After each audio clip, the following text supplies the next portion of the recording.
Morning, Tits! Cool? Ayaw cool. Bata pa ko cool. Sino? Ako? Morning call! Morning, Tits! Kalaya! Feel good morning! This is how you do it. Everybody move it. From the left to the right. Adlaw Martes, mga kaloyal, November 7, 2023. At sa oras na 7:27 ay napapakinggan nyo na ang cool na Angkol Kaloyal mula Lunes hanggang Linggo, Angkol Dago! Ang kamot sa mga angkol. Itaas ang kamot sa mga angkol. At syempre, hindi nag-iisa ang inyong angkol dahil nandito ang hot na tita sa balat ng radyo at hardcore. Ito na siya, ang Muse ng Bacoor, citystrikersfeelbet.com. Morning kay Mayor Strike Revilla. Morning. Mayor, thank you sa greetings mo pala. Salamat. Ay, At boss, kay morning. Commissioner, Kenneth Duremdes. Yup. Salamat. Ito na! Tanya! Si Nita! Sa iyong tingin, palang ako ay natunaw na.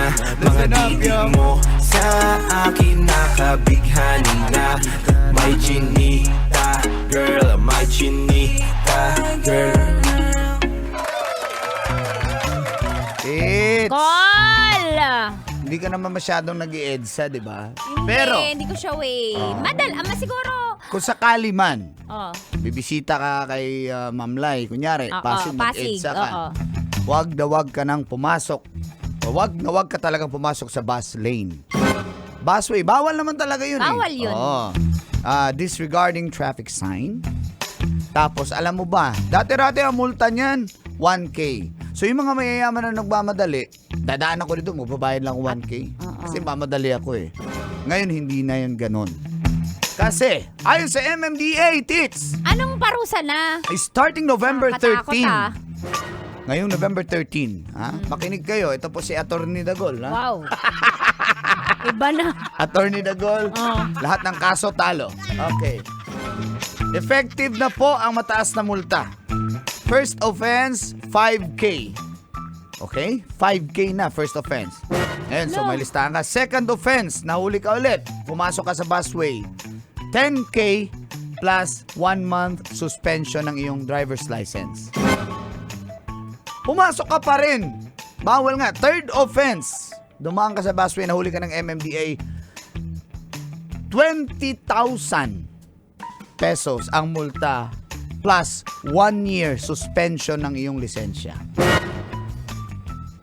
Sa 4 na pagkakataon din pumasok pa rin ulit. Nahuli ka, 30K at ipapa-revoke na ang iyong driver's license sa LTO. Yun Uy, ang kaya mangyayari. ang sinasabi ng batas na yan ay huwag nyo nang gawain. Huwag nyo talagang gawin. Kasi delikado, pag nasa bus lane ka, lalo na yung mga motor, minsan pumapasok kayo kasi, uy, bakante, walang bus. Oo. Sisingit. Wala naman manghuhuli. Eh, biglang may bus bulusok sa likod niya. Hindi ka eh, nakita. Hindi malis- na-expect ng Oo. bus driver kasi nga. At saka ito yan, Col. Linya namin to eh. Oo, at saka ito yan, Col. Naalala ko, bago magkaroon ng bus lane dati, uy, dapat may mga bus lane para hindi tayo natatraffic. Yan. Pala request tayo ng ganyan, pala reklamo tayo sa EDSA. Sakto. Ngayon, nung nagkaroon na tayo ng bus lane, pasok ka naman doon. Saan ba lulugar ang batas trapiko, ang batas ng Yan. Pilipinas? So yun, mag-abide tayo sa sa law, traffic rules. Kasi hindi rin madali ang trabaho ng mga enforcers natin. So, panawagan sa mga riders, drivers. Lahat. na Maging hindi disiplinado porket- po tayo. Hindi porket hinuli ka, sabihin mo na, uy, buhaya. Oo. Gutom yung buhaya. Hindi Oo, po. hindi. Ginagawa po ng Hindi mga pa nakakota enforcers. yung buhaya. Oh, hindi ganun. Hindi pa po, oo nga. Hindi. Sabihin, ang mga enforcers ay nag-i-implement lang ng batas, trapiko. Oo. Ginagawa nila ang kanilang trabaho tapos pag sumuway ka, magagalit ka pag pinara. Anong violation ko? Tatawagin mo pang buhaya. Hindi po ganun. Oo. Eh, sino bang nagbibigay? para maging buhaya sila. Oo, di ba? Tayo Kayo din. naman na nakikipag-settle eh. Di ba? Kasi daw minsan? tinatanggap naman eh. Eh, in the first place, kung wala kayo ibibigay, walang tatanggapin. Tama yan. And kudos sa mga hindi tumatanggap. Tama, Na, sir, ano correct. po yan?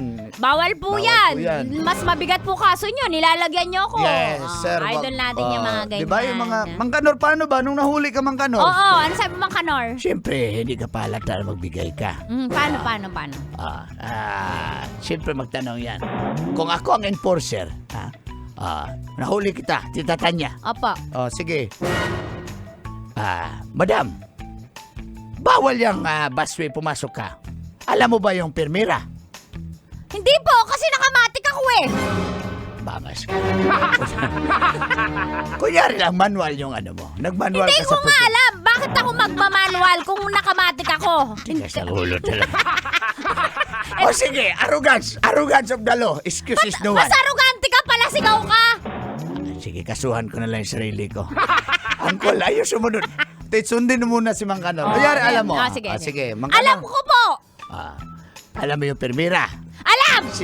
Huwag wala ako sigawan. alam. Galit.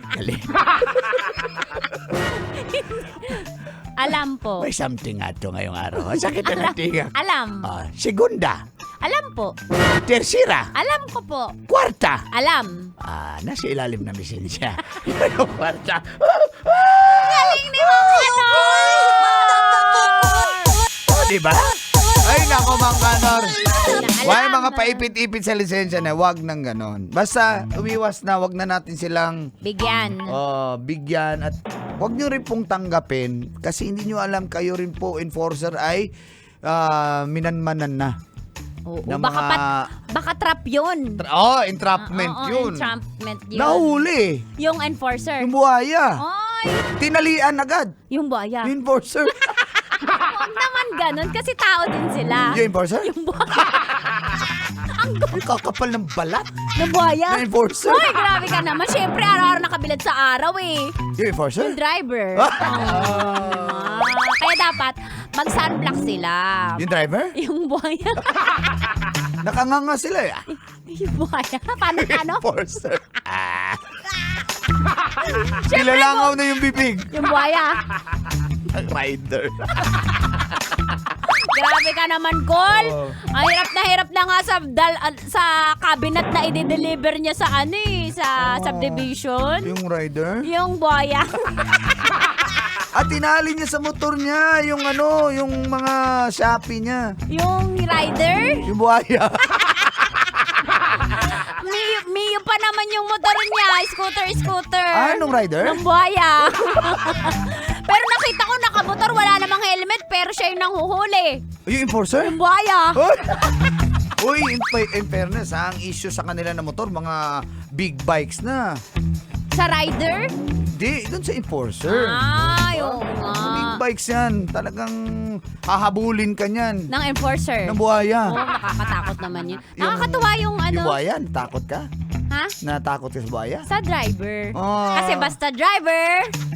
Sweet lover. Basta seat lover ang mga Driver? rider. Kasi sabi yan, ma'am, picturean po kita, ma'am, sa na-receive mo man na parcel. Sabi ng rider? Sabi ng enforcer. Uy, natikitan ako niyan. ng enforcer. Ng buhaya. Ay! Yan yung logo ng Lacoste na brand eh. Ay, buhaya? Enforcer. Uy, bigyan nyo naman ng tip. Naghatid ng mga parcel nyo. Yung rider. Yung enforcer. Ano siya, no? Ang dami niyang sideline. Siyempre, para marami siyang binubuhay na pamilya eh. Yung rider? Yung buhaya. Kailan ka huling nakakita sa Ng buhaya? Ng buhaya? zoo? Ng buhaya? Na enforcer. Diyan na sa ilalim ng Top Avenue. Meron dyan. ng Meron dyan, na nakatayo. enforcer? Biro lang po yan, mga Saludo po enforcer. sa mga bayaning! Enforcer? Rider. Ayun. At sa mga nagkagusto kay tita, Na rider. Na buhaya. Ay, naku. Okay lang. lalaki ng tiyan. Ng enforcer. Oo. Diet kasi po. Yung para enforcer. hindi kayo ha? Yung Yung enforcer. buhaya. Palakain eh. Yung buhaya? Yung enforcer. Ay, oo. Na yung blood. Yung enforcer. Why? Sino? Ako? Salamat! Dagang salamat mga kaloyal sa inyong pagpaminaw. Si Gani Rodriguez morning call at saka kay Elvis Kabanlit at kay Kulot sa may R&R Barbershop. Nakikinig sila. Si Uncle Emerge, mga barbero na to. At si Uncle Noriel Agpalo sa Palengke, mga nasa tindahan sa Palengke. Good morning. Good morning sa lahat ng nakatutok sa atin. At syempre, magkita-kita po tayo sa Lunes. Ay, sa Sabado pala. Col. Sabado, November 11. Oh, tama, Sabado. Operation Tulong. Operation Tulong Yan. din. Oo. Oh, yun, malapit na. I-announce natin yan. Operation Yung detalye, Tulong. yung detalye. Susunod na matabalang Nicole Niala! and Chris Super. Nakasama niyo Uncle Dago, ha? At Tita Tanya Chinita!